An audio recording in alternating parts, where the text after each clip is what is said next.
menjemput atau istilahnya mengunjungi baik teman kita yang sakit maupun yang mendapat musibah. Jadi setidak-tidaknya karakter seorang pemimpin itu mengenal ya bawahannya. Dan selanjutnya keinginan mengetahui perkembangan. Jadi seorang pemimpin itu jangan hanya itulah gawenya.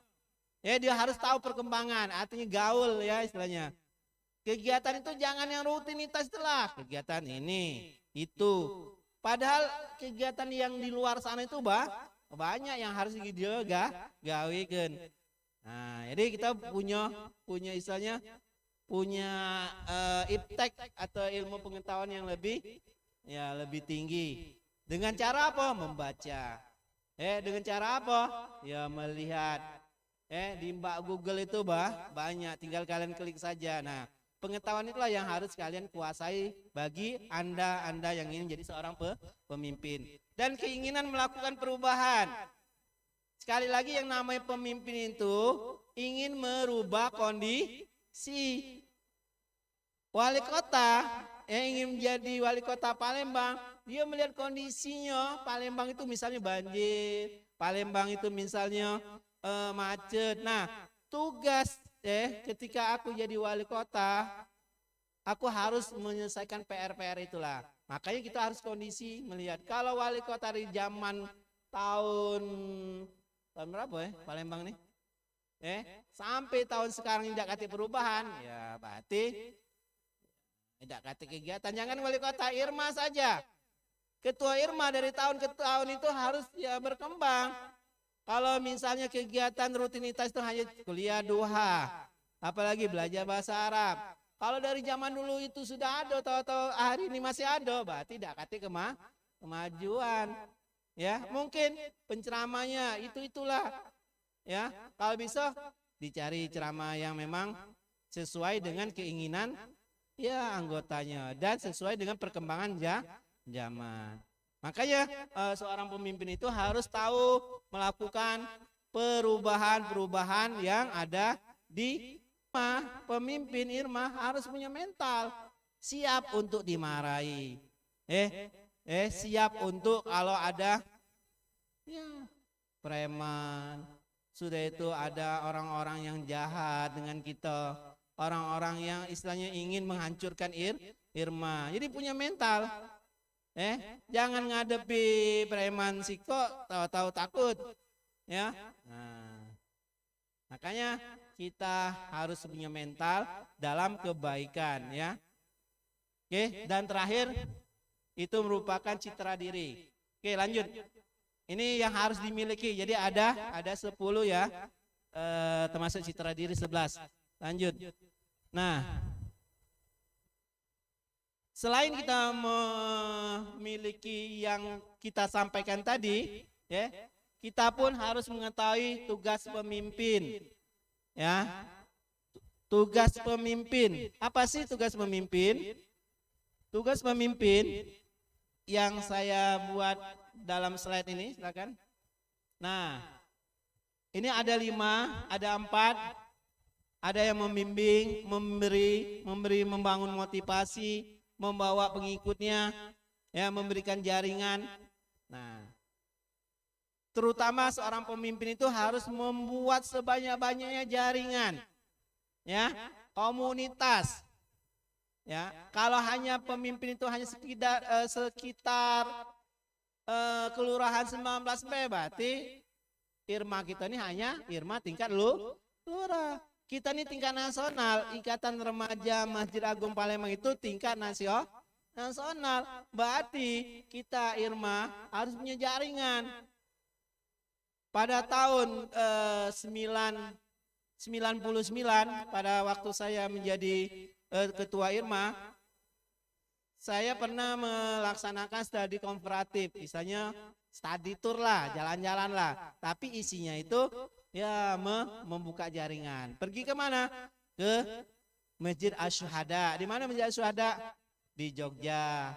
mempelajari bagaimana struktur IRMA yang ada di sana, bagaimana program. Jadi kita mencari jaringan, artinya membuat jaringan yang lebih luas sehingga IRMA itu membuka, oh cak ini kalau menjadi asuhada kegiatannya, ya cak mana, misalnya habis kegiatan langsung makan pempek, sudah makan pempek di ongkos pulau balik, misalnya ada IRMA cak ini, hati ya. Nah kita bisa membuka mata hati atau mata najwa kita melihat kondisi, oh IRMA cak ini, cak mana IRMA yang ada di Bandung misalnya, oh cak mana IRMA yang ada di Surabaya. Nah dengan kita membuat jaringan inilah ya kita suatu saat diundang. IRMA kita ini bukan hanya diundang oleh wali kota, kalau perlu diundang oleh gubernur Jogja, oleh gubernur Surabaya, sehingga kita tahu setiap kegiatan kita diundang. Oke, lebih level yang lebih kecil Sumatera, kalau kita tidak ada jaringan ke gubernur, ke wali kota atau ke instansi yang lain, IRMA itu tidak dipandang orang, ya. Kalau IRMA tidak dipandang orang, hanya sekedar memakmurkan masjid, memang bagus, tapi kita sebuah organisasi, selain memakmurkan masjid, kita pun sebuah organisasi yang luas. Nah, jadi kita di mata dunia IRMA itu terkenal. Ya. Nah, jadi maksud dari memberikan jaringan komunikasi yang baik, ya kita harus mencari jaringan, artinya mencari leluasa atau mencari informasi yang ada berhubungan dengan yang kita pimpin, terutama di IRMA. Dan kita membawa pengikut. Jadi IRMA itu pengikutnya itu tergantung pemimpin. Kalau pemimpinnya itu tidak sesuai yang kita inginkan, paling-paling pengikutnya itulah 20, 40, ya. Tapi kalau kita punya leadership kepemimpinan yang memang cocok atau memang diandalkan, pengikut kita ya jutaan. Bayangkan Al Habib Rizik, ya, ketika dia balik dari mana? Saudi Arabia, berapa juta pengikutnya yang datang? Berjuta-juta. Bayangkan, itu seorang Habib. Berarti karismatik, ya, seorang pemimpin di dunia, ya, baru seperti ini, apalagi pemimpin akhirat. Makanya kita menjadi seorang pemimpin itu jangan banyak musuh, ya, lebih baik jangan banyak musuh. Yang mana supaya jangan banyak musuh? Nah, ada tips dan triknya menjadi seorang pemimpin, ya. Memang kita semakin banyak kawan, pasti musuh akan ada juga. Tidak ada di dunia itu tidak katemu musuh. Semakin kita tinggi, ya, maka tepahan angin yang mengantam kita ini semakin kita di atas, kan pemimpin kan di atas, ya. Nah, semakin kencang. Makanya kita tadi punya mental, punya skill, punya motivasi diri. Itu yang perlu kita lakukan bagi seorang pemimpin. Dan lanjut, ini hanya sekedar. Nah, ada 7 tugas pemimpin, ya. Itu sesuai yang ada di internet. Saya ambil di internet. Lihat ada di internet. Mengantarkan. Jadi ketua itu hanya sekedar mengantarkan, ya. Misalnya kita ingin melaksanakan kegiatan sunatan massal. Nah, tugas ketua itu hanya memimpin, bentuk kepanitiaan. Sudah itu apalagi meng-SK-kan kepanitiaan. Sudah itu berusaha mencarikan dana sponsor pada kegiatan hitanan massal. Dan untuk begawe, bersihkan, itu bukan tugas ketua kalau secara strukturan, tapi secara kemanusiaan ya sama-sama bekerja. Jadi jangan kita ngangkat meja, kita ketua, sudah itu bersihkan lantai ketua. Karena ketua itu hanya sekedar, ya, dalam tugas kepemimpinan ini, ya, secara teori itu mengantarkan dan mengarahkan. Nah, tapi mengarahkan, memberikan contoh. Kalau kegiatan kuliah duha jam 8, ya, berarti ketua harus datang jam 8 kurang 10 supaya bisa mengarahkan, sehingga kawan-kawan yang lain ada yang angkat kursi, ada apa namanya, menyiapkan fasilitas, tempat. Nah, sehingga sebagai contoh. Jadi bukan hanya sekedar mengarah-ngarah, nunjuk-nunjuk, ya, tapi sebagai contoh. Dan tugas pemimpin, dia harus mengetahui kondisi, ya, mengetahui kondisi di lapangan. Tidak mungkin anak buahnya terjadi istilahnya hal-hal yang tidak diinginkan, ketua tidak tahu. Tahu-tahu anak buahnya sudah di polisi, ya, di sektor 8, tahu-tahu ketuanya baru tahu. Nah, berarti ketua tidak mengetahui kondisi. Justru ketua lebih tahu terlebih dahulu melihat kondisi yang dipimpinnya. Jadi harus mengetahui dan mempelopori. Jadi seorang pemimpin itu tugasnya mempelopori. Ya, ikhwan dan akhwat, mempelopori, dan seorang pemimpin itu memberikan nasihat. Jangan lupa watawasau bil haq, watawasau bis sabr itu perlu. Kalau hanya ketua itu hanya nunjuk-nunjuk saja, ya, tidak memberikan nasihat, tidak memberikan arahan, tidak bisa mempelopori, berarti jangan pantas dijadikan ketua atau pemimpin. Dan dia memberikan bimbingan. Jadi seorang pemimpin, seorang ketua, dia harus membimbing. Nah, dan seorang yang dibimbing itu harus mengerti, ya, kondisi yang dibimbingnya. Dan seorang pemimpin itu juga dia meningkatkan pengetahuan. Jadi pemimpin itu jangan istilahnya jangan tidak belajar. Artinya dia belajar terus. Sama seperti kita selaku misalnya dosen. Dosen itu jangan mentang-mentang kita jadi dosen, tahu-tahu tidak belajar lagi. Justru semakin kita banyak mahasiswa kita, ya, semakin kita banyak buka, membaca dan meliterasi, menelaah sebuah buku. Dan terakhir, menggerakkan. Jadi seorang pemimpin itu menggerakkan. Kalau seorang pemimpin itu tidak bisa menggerakkan, berarti dia bukan seorang pemimpin. Ketua Irma dapat undangan dari wali kota, diharapkan menggerakkan massa 1000 remaja masjid yang ada kota Palembang. Kalau yang datang itu hanya 100, berarti tidak bisa menggerakkan massa. Jadi dia bisa menggerakkan, baik menggerakkan massa, menggerakkan organisasi, maupun menggerakkan, ya, semua yang berhubungan dengan organisasi tersebut. Oke, lanjut. Nanti kita banyak diskusi. Ini fungsi pokok pemimpin. Jadi pemimpin itu ini hanya sekedar teori. Dimanapun seperti itu merencanakan. Seorang ketua kelompok maupun ketua Irma, dia harus bisa merencanakan dulu. Itulah namanya program kerja. Seorang ketua tidak bisa membuat program kerja, jangan diharap ingin anak buah atau yang dipimpinnya itu akan mengikutinya. Punya rencana, ya.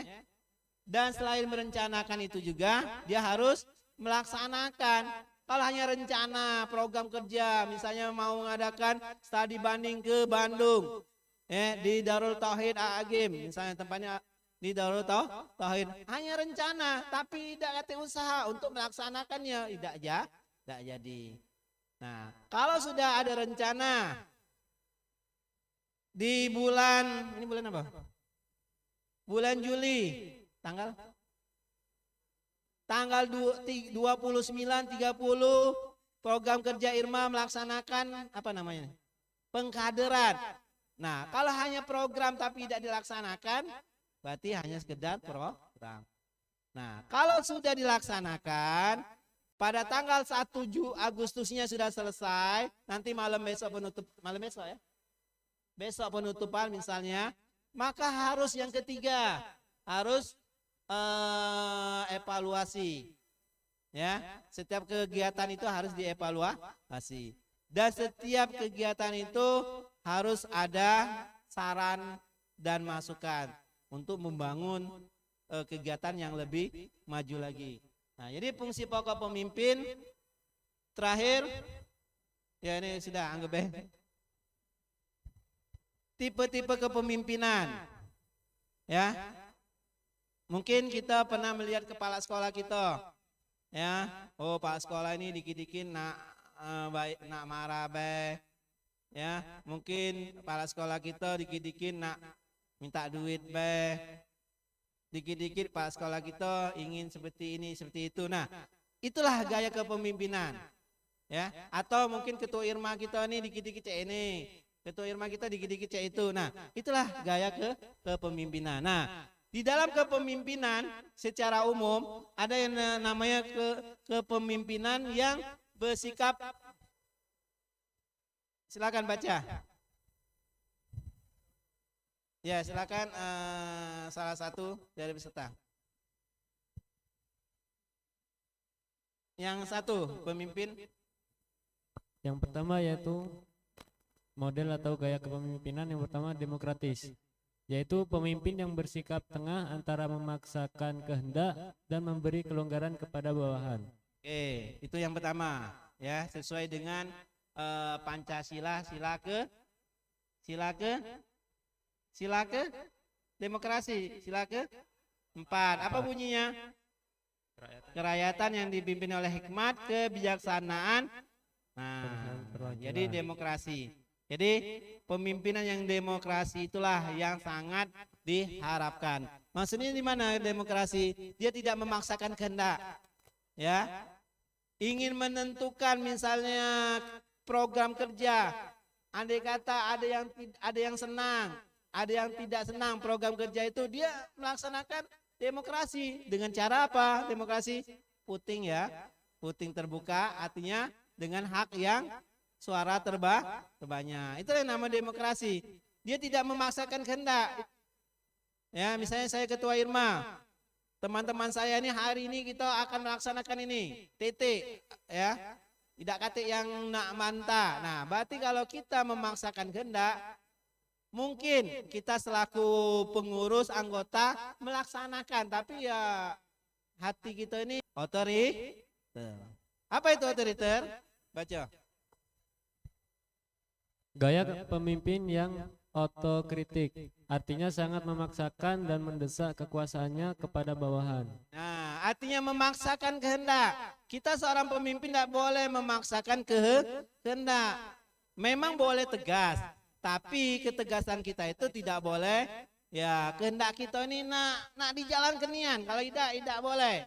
Artinya ya, artinya otoriter, memaksakan kehendak. Yang bagusnya demokrasi. Dan ada yang ketiga, situasional. Apa situasional?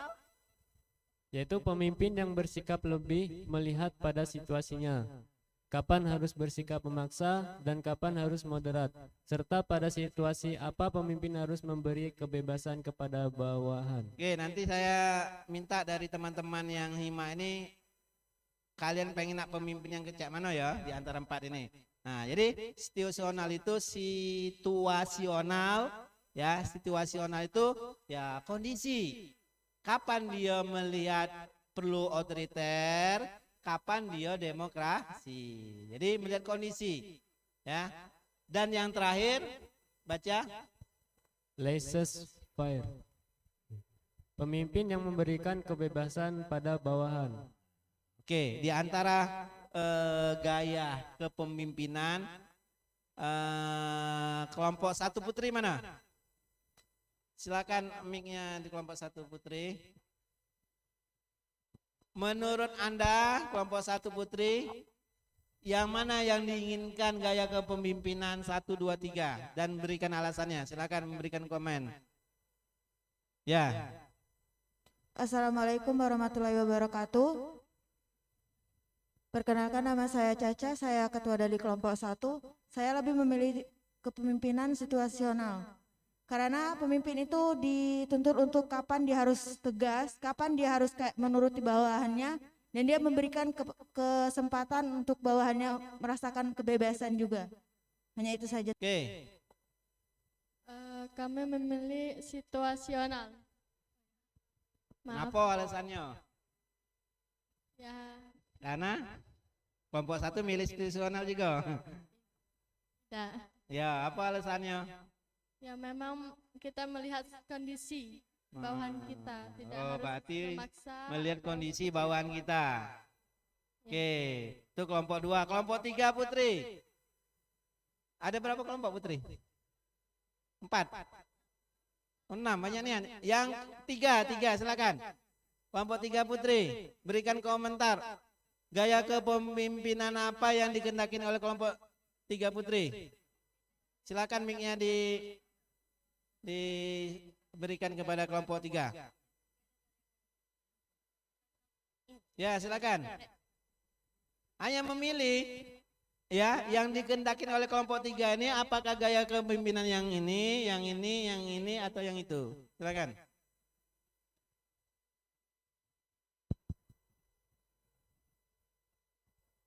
Langsung saja kami dari kelompok 3, saya Ya. Nina Angelina.